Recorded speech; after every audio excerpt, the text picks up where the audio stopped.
So I can't imagine not loving bread pudding. It's warm, inviting, sweet. So let me teach you all how I do it.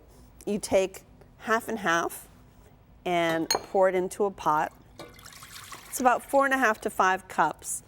And you heat up the half and half with about half of the sugar from the recipe. I'm gonna go ahead and heat that up.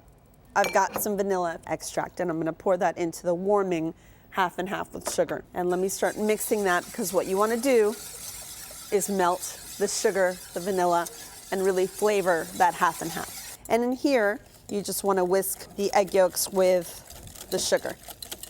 Here I have some good diced brioche. These are white raisins that have been soaked in orange zest with cognac, but you can use obviously brandy, bourbon. Bourbon is great. Your favorite brown liquor. So once this warms and everything in it melts, go ahead and pour it into the yolks and sugar. Stirring little by little. What we're doing is tempering, bringing the temperature up, everything in this bowl to the temperature that's in that pot. Go ahead and pour the rest of it in. Then you add this to the bread.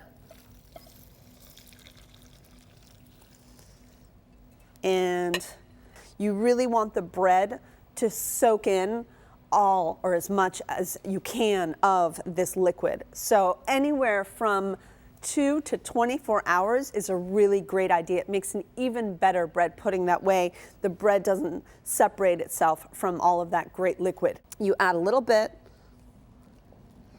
of that good liquor that's on the bottom, and then the raisins. So now you have a beautiful flavor here. So add those in and mix that up. And then once you've really soaked this for a nice amount of time, then you go ahead and pour that into this dish.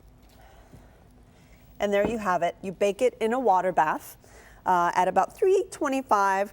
I like at the last minute to raise the oven up, get even more color on it. Look how beautifully crisp it is and golden on the top, and then its creaminess, just delicious, creamy, like creme brulee texture on the bottom. Make some of my delicious bread pudding at home with my recipe online at checkpleasefl.com.